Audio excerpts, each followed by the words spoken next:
ಮೊದಲ 6 ಸೆಷನ್ಗಳಲ್ಲಿ ನಾವು ಮೊದಲನೇ ಚಾಪ್ಟರ್ನ ಅಧ್ಯಯನ ಮಾಡಿದ್ದೇವೆ.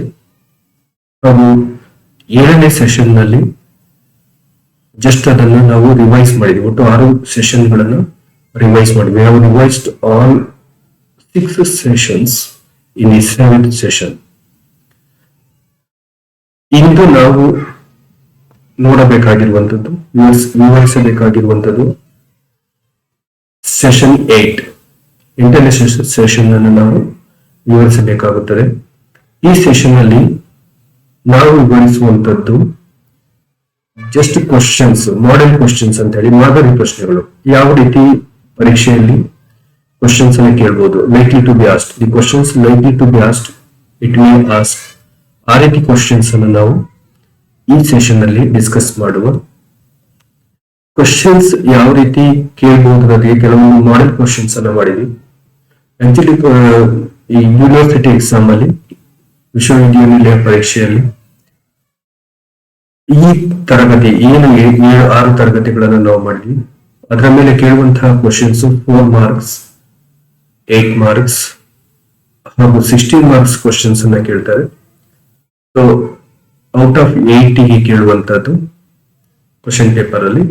ಸೊ ಆ ಕ್ವಶನ್ಸ್ ಅನ್ನ ಜಸ್ಟ್ ನಾವು ಈ ರೀತಿ ಕ್ವಶನ್ ಕೇಳಬಹುದು, ಗ್ಯಾರಂಟಿನ ಇದೇ ಕ್ವಶನ್ಸ್ ಅನ್ನ ಕೇಳ್ತಾರೆ ಅಂತ ಹೇಳಿ ಈ ರೀತಿ ಕ್ವಶನ್ಸ್ ಅನ್ನ ಕೇಳಬಹುದು. ಅದಕ್ಕೆ ಕೆಲವೊಂದು ಕ್ವಶನ್ಸ್ ಅನ್ನ ಮಾಡಿರುವಂತದ್ದು. So answer the following questions in about 1 to 1.5 page each. ಅರ್ಧ ಪೇಜ್ ಮಧ್ಯೆ ನೀವು ಪರೀಕ್ಷೆಯಲ್ಲಿ ಬರೀಬೇಕು ಅಂತ ಹೇಳಿ, ಮೋರ್ ದೆನ್ ಹಾಫ್ ಪೇಜ್ ಅಂತ ಹೇಳಿ. ಸೊ ಡಿಫೈನ್ ಬಿಸ್ನೆಸ್ ಇಕನಾಮಿಕ್ಸ್, ಇದನ್ನು ಹೇಗೆ ಸ್ಪೆಸಿಫಿಕ್ ಆಗಿ ಡಿಫೈನ್ ಬಿಸ್ನೆಸ್ ಇಕನಾಮಿಕ್ಸ್ ಅಂತ ಹೇಳಿದ್ರೆ ಮೀನಿಂಗ್ ಬರೀಬೇಕು. ಈಗ ನಾನು 3 ಡೆಫಿನಿಷನ್ಸ್ ಅನ್ನು ನಾನು ಹೇಳಿದೆ. ಸೊ 3 ಸಿಗಲ್ಮನ್ ಇರ್ಬೋದು, ಮೆಕ್ನೇರ್ ಇರ್ಬೋದು, ಅಥವಾ ಹೇಗೆ ಡೆಫಿನಿಷನ್ಸ್ ಇರ್ಬೋದು. ಈ 3 ಡೆಫಿನಿಷನ್ಸ್ ಅನ್ನು ನೀವು ಆಡ್ ಮಾಡಬೇಕು. ಸೊ ಅದ್ರ ಬಗ್ಗೆ ಏನು ಮೀನಿಂಗ್ ಸ್ಪೆಸಿಫಿಕ್ ಆಗಿ ಮೀನಿಂಗ್ ಬರೆದ್ರೆ ಸಾಕಾಗ್ತದೆ, 4 ಮಾರ್ಕ್ಸ್ ಕ್ವಶನ್ ಆದ್ರಿಂದ. Next write a note on features of business economics, ಲಕ್ಷಣಗಳನ್ನ ವಿವರಿಸಿ ಅಂತ ಹೇಳಿ ಕೇಳಿದ್ದಾರೆ. ಅದು ಸಹ ಸ್ಪೆಸಿಫಿಕ್ ಆಗಿ ಬರೀರಿ. ಫೀಚರ್ಸ್ ಆಫ್ ಯಾವ್ಯಾವ ಲಕ್ಷಣಗಳನ್ನ ಬಿಸ್ನೆಸ್ ಇಕನಾಮಿಕ್ಸ್ ಅಥವಾ ವ್ಯವಹಾರಿಕ ಅರ್ಥಶಾಸ್ತ್ರದ ಲಕ್ಷಣಗಳು ಯಾವ್ದು ಇದೆ ಅಂತ ಹೇಳಿ, ಏನು ಲಕ್ಷಣಗಳನ್ನ ಒಳಗೊಂಡಿರ್ತದೆ ಅಂತ ಹೇಳಿ, ಸಬ್ಜೆಕ್ಟ್ ಮ್ಯಾಟರ್ ಅಲ್ಲಿ ಇರುವಂತದ್ದು, ಸ್ಕೋಪ್ ಅಲ್ಲಿ ಇರುವಂತಹ ಕೆಲವೊಂದು ಅಂಶಗಳನ್ನ ನೀವು ಬರಿಬೇಕಾಗ್ತದೆ. ಮುಖ್ಯ ಲಕ್ಷಣಗಳು ಯಾವ್ದು ಅಂತ ಹೇಳಿ, ಸಿಗ್ನಿಫಿಕೆನ್ಸ್, ಆ ಲಕ್ಷಣಗಳು ಯಾವ್ದು ಅಂತ ಹೇಳಿ. ಸೊ ಅದನ್ನು ನಾವು ಬರೀತಾ ಹೋಗ್ಬೇಕಾಗ್ತದೆ, ನೀವು ಬರಿಬೇಕಾಗ್ತದೆ. Next explain the importance of business economics, their significance ಹೇಳಿದಾಗೆ ಅದನ್ನ ಬರೀಬೇಕು. Next examine the meaning and the features of economic class, ಆರ್ಥಿಕ ನಿಯಮದ ಅರ್ಥ ಮತ್ತು ಲಕ್ಷಣಗಳನ್ನು ವಿವರಿಸಿ. So you have discussed lot many things regarding economic class and principles. ಆರ್ಥಿಕ ನಿಯಮಗಳು ಮತ್ತು ತತ್ವಗಳನ್ನು ನಾವು ತುಂಬಾ ಅಧ್ಯಯನ ಮಾಡಿದ್ದೀವಿ. ಸೊ ಅವನ್ನು ಸ್ಪೆಸಿಫಿಕ್ ಆಗಿ ಕೆಲವೊಂದು important answer to the question through the points, ಸರಿಯಾಗಿ ಸಮರ್ಪಕವಾಗಿ ಬರೆಯೋದನ್ನು ನೀವು ಬರೀತಾ ಹೋಗ್ಬೇಕಾಗ್ತದೆ. What are the features of economic class, ಅದೇ ಮತ್ತೆ ಬರ್ತದೆ. ಫೀಚರ್ಸ್ ಕೇಳಿದ್ದಾರೆ, 4 ಮಾರ್ಕ್ಸಿಗೆ ಕೇಳಬಹುದು ಅಂತ ಹೇಳಿ. ಲಕ್ಷಣಗಳು ಅಂದ್ರೆ ಆರ್ಥಿಕ ನಿಯಮದ ಲಕ್ಷಣಗಳು ಯಾವ್ದು ಅಂತ ಹೇಳಿ. Next what are the factors determining business environment, ಈಗ ಆರ್ಥಿಕ ಮತ್ತು ಆರ್ಥಿಕೇತರ ಅಂಶಗಳನ್ನಂತ ನಾವು ಓದಿದ್ವಿ. Economic and non economic factors determine business environment, ಅಥವಾ ವ್ಯವಹಾರಿಕ ಪರಿಸರದ ಒಂದು ನಿರ್ಧರಿಸುವ ಅಂಶಗಳು ಯಾವ್ಯಾವು ಅಂತ ಹೇಳಿ. ಸೊ ಸ್ಪೆಸಿಫಿಕ್ ಆಗಿ ಬರೀಬೇಕು. 4 ಮಾರ್ಕ್ಸ್ ಇರೋದ್ರಿಂದ ತುಂಬಾ ಎಕ್ಸ್ಪಾಂಡ್ ಮಾಡಿ ಎಲ್ಲಾನು ಬರಬೇಕು ಅನ್ನೋದೇನಿಲ್ಲ. ರೈಟ್ ಶಾರ್ಟ್ ನೋಟ್ಸ್ ಅಂತ ಹೇಳುವಂತದ್ದು ಟಿಪ್ಪಣಿಗಳಾಗಿ ಬರೀಬೇಕಾಗ್ತದೆ. ಬಟ್ ಪಾಯಿಂಟ್ಸ್ ಅನ್ನು ಆದಷ್ಟು ಬರೀರಿ. ಪಾಯಿಂಟ್ಸ್ ಗೆ ಸ್ಪೆಸಿಫಿಕ್ ಆಗಿ ಅದನ್ನ ಎಕ್ಸ್ಪ್ಲನೇಷನ್ಸ್ ಕೊಡ್ತಾ ಹೋಗ್ಬೇಕಾಗ್ತದೆ. What are the social objectives of business for business concern. So we have discussed business objectives ಅಲ್ಲಿ ಡಿಸ್ಕಸ್ ಮಾಡಿ. ಸೋಷಿಯಲ್ ಆಬ್ಜೆಕ್ಟಿವ್ಸ್ ಯಾವ್ದು ಅಂತ ಹೇಳಿ ವಿ ಹ್ಯಾವ್ ಡಿಸ್ಕಸ್ಡ್. ಸೊ ಅದನ್ನ ಸ್ಪೆಸಿಫಿಕ್ ಆಗಿ ಫ್ಯೂ ಪಾಯಿಂಟ್ಸ್ ಅನ್ನ you have to focus on the paper, answer paper. So ಇಷ್ಟು ಏನು 4 ಮಾರ್ಕ್ಸ್ಗೆ ಕೇಳುವಂತಹ questions. In very brief I have explained few questions. Model questions it does not mean that these questions will be asked in the exam. ಇದೇ question ಕೇಳ್ತಾರೆ ಅಂತ ಅರ್ಥ ಅಲ್ಲ. It may ask, likely to be asked this type of questions in the final exam.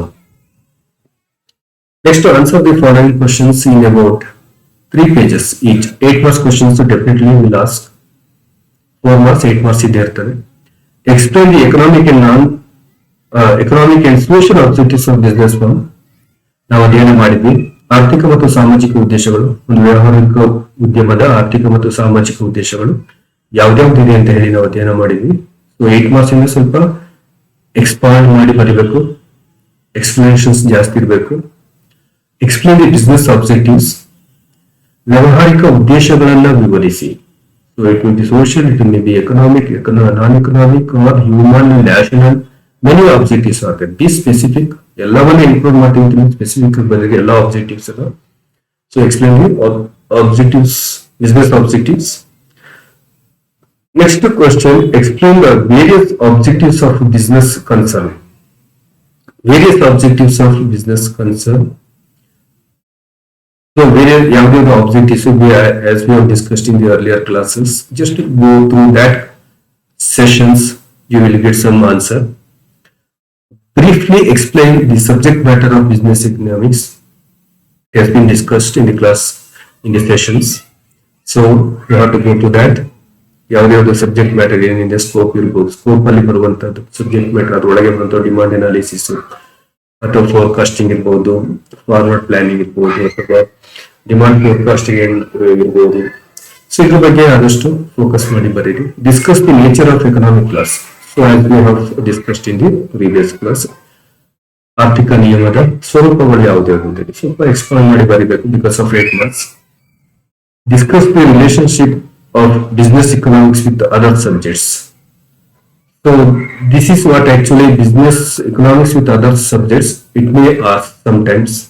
It may be with the other subjects in the sense history. It may be statistics. It may be mathematics. ಆ ಸಬ್ಜೆಕ್ಟ್ಗಳ ನಡುವಿನ ಸಂಬಂಧವನ್ನು ವಿವರಿಸಬೇಕಾಗ್ತದೆ. Sometimes I think this question will not be asked. Is out of syllabus. It may be like discuss the relationship of business economics with other subjects in a revised syllabus. I have not seen in the revised syllabus. So anyhow, just look into it once. Discuss the subject matter of business economics. ವ್ಯಾವಹಾರಿಕ ಅರ್ಥಶಾಸ್ತ್ರದ ವಿಷಯ ವಸ್ತುವನ್ನು ವಿವರಿಸಿ ಅಂತ ಹೇಳಿ. Again it will be asked like nature, scope, like everything will be included. Explain the factors determining business environment. So it has been explained comprehensively. So you have to go through that. ವ್ಯಾವಹಾರಿಕ ಪರಿಸರ ನಿರ್ಧರಿಸುವ ಅಂಶಗಳು ಯಾವುವು? These are the 8 marks questions. As I told earlier, likely to be asked are model questions. Don't think that these questions will be asked in the exam. It may be. So 8 marks questions system ಆಗಿರ್ತದೆ. Next, answer the following questions in about 6 pages each. 16 marks questions ಇರುವಂತದ್ದು, 16 marks question ಅಂಕಗಳ ಪ್ರಶ್ನೆಗಳನ್ನು ಕೇಳುವಂತದ್ದು. Define business economics. Explain the scope of business economics. So ಏನು ಅಧ್ಯಯನ ಮಾಡಿದ್ವಿ ಅದನ್ನು ನೀವು ಬರೀತಾ ಹೋಗ್ಬೋದು.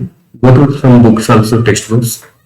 ಈಗೇನಾದ್ರು ಸಾಕಾಗಲಿಲ್ಲ ನಾವು ಎಕ್ಸ್ಪ್ಲೇನ್ ಮಾಡಿದ ಸೆಷನ್ಸ್ ಅಲ್ಲಿ ಅಂತ ಹೇಳಿದ್ರೆ, many books are available in the library or online.